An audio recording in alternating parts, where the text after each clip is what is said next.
Hey up! Right, this is what I love about Royal Enfield. You never quite know what's coming next, or when it's coming. I mean, we get the spy shots, and we get the sort of speculation from the Indian motorcycle press all the time, but no one really knows what's happening.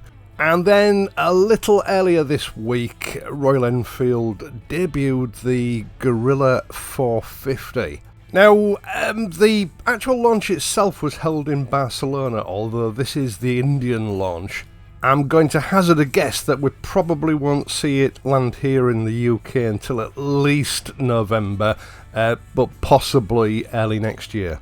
Having said that, the UK prices have been released. I'll give you that a little bit later on, and Royal Enfield are already taking bookings for the UK and Europe on this bike. So, you know, as Billy Butlin used to say, if you want a chance of snagging one of these, book early. Now, Royal Enfield are billing the Guerilla 450 as a premium modern roadster built for visceral responsiveness, raw instinct, and pure intuition.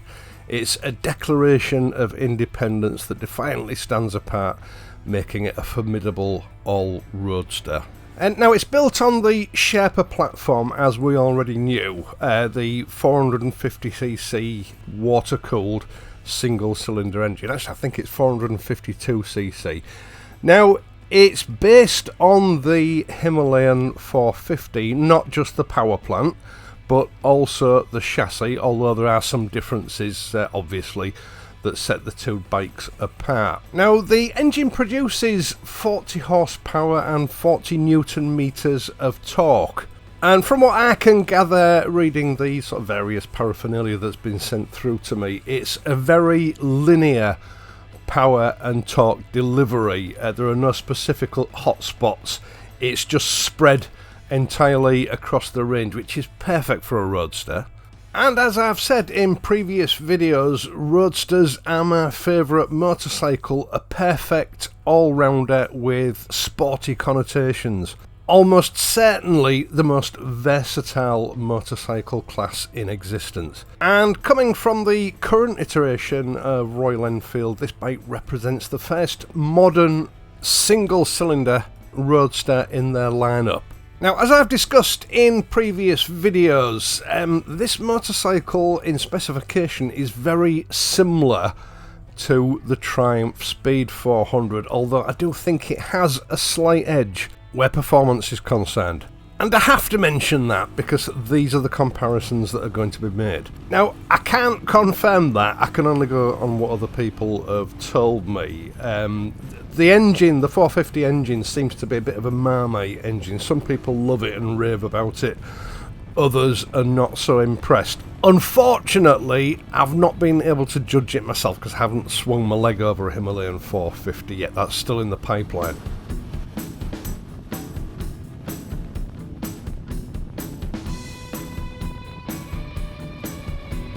Now, like all proper roadsters, Royal Enfield say that the Guerilla 450 is designed to work in harmony with different riding styles, enabling riders to handle everything from fast-flowing, sweeping open roads to tight technical switchbacks. The rider geometry ensures that the stance remains upright thanks to the low seat and mid-set foot pegs with dynamic chassis, and the Guerilla is engineered for agility and quick handling, offering a stable yet light handling and easy manoeuvrability. The 43mm standard telescopic forks up front and the linkage type monoshock at the rear boost the rider's confidence without sacrificing comfort. Paired with 17-inch front and rear tubeless tyres, the 1440mm wheelbase, the motorcycle maintains exceptional stability and control, ensuring a planted and stable yet nimble ride. This engaging and responsive riding dynamic makes the Guerilla ideal for city commuting, spirited rides on winding roads, and a striking balance between practicality and performance. So, you know, exactly what you would expect from a roadster. A class of bike that, to my mind, has been ignored for far too long. Now, the Guerilla 450 has two engine modes enabled by a ride-by-wire throttle. It has Eco mode and Performance mode. So the bike can be tailored for sort of, open road riding or city riding. The cockpit features a TFT screen infotainment centre, which incorporates a phone-enabled tripper navigation system, which also includes sort of route or ride recording. I think a lot of riders better switch that off. Not really my kind of thing, but I know it does appeal, especially to younger riders. Now, I usually lament this kind of technology creeping into motorcycles, especially when where Royal Enfield's concerned, because it's a brand that so far has stayed sort of fairly technology light with the various models that they've produced. Because usually this bumps the cost of the motorcycle up quite a lot without really giving much back to the rider. But when you hear the price of this bike, I think some of you are going to spit your cornflakes out.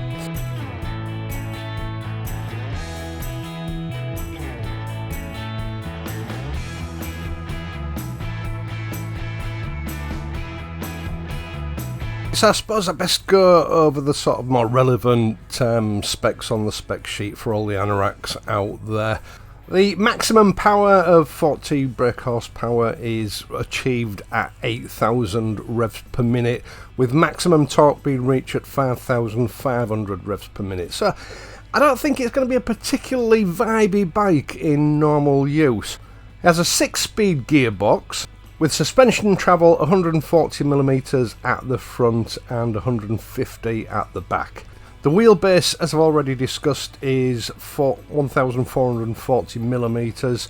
The total length of the bike, including number plate, is 2145mm, with a seat height of just 780mm. So that's quite a low, comfortable, easy to manoeuvre bike. Curb weight is 184 kilograms, so again quite lightweight. An 11 litre fuel capacity, and with the fuel consumption figures that Royal Enfield are quoting of just over 83 miles to the gallon, that's imperial gallons by the way, you've got a theoretical tank range of around about 130 to 150 miles to the tank. Now the tyres, these are quite big. At the front we've got 120 by 70 R17, and at the rear we've got a massive 160 by 60 R17. We've got hydraulic disc brakes front and back, single, with a twin pot caliper at the front and a single at the back. Both discs are ventilated, and I'm presuming these are B-brace systems.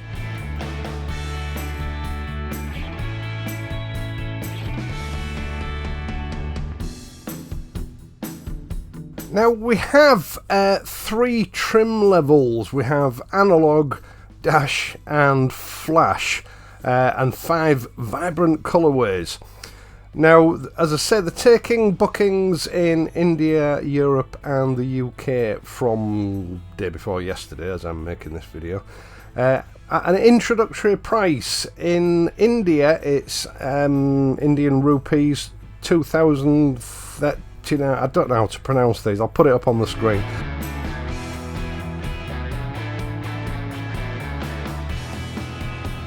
And then in the UK we've got a starting price of, are you ready for this? £4,850.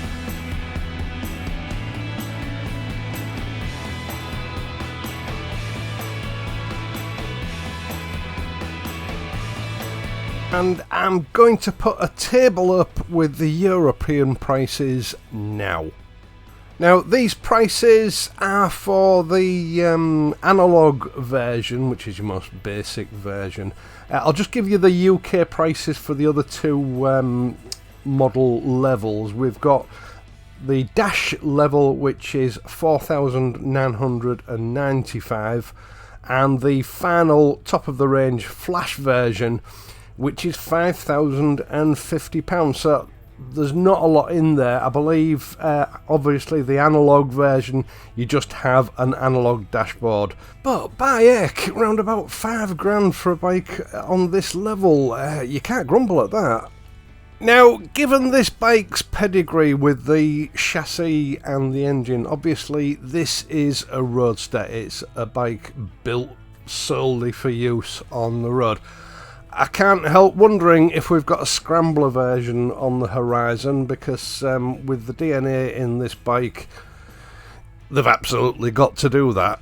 And I've got to admit, the first time I clapped eyes on the images of this bike, the first thing that came into my mind was Ducati Scrambler.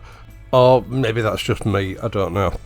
Nevertheless, all the ingredients are there for a capable, well-accomplished scrambling machine. We just need some alterations to the suspension and one or two other detail changes. Not a lot's required, really. Right, once again, thank you so much for taking the time to watch this and my other videos, and in doing so helping to support this channel. I really do appreciate it. I would also appreciate it if you would leave a like and subscribe to the channel if you're not already a subscriber. Either way, it's much appreciated. You can, of course, help me out in other ways via the Patreon page or via the Super Thanks button down below.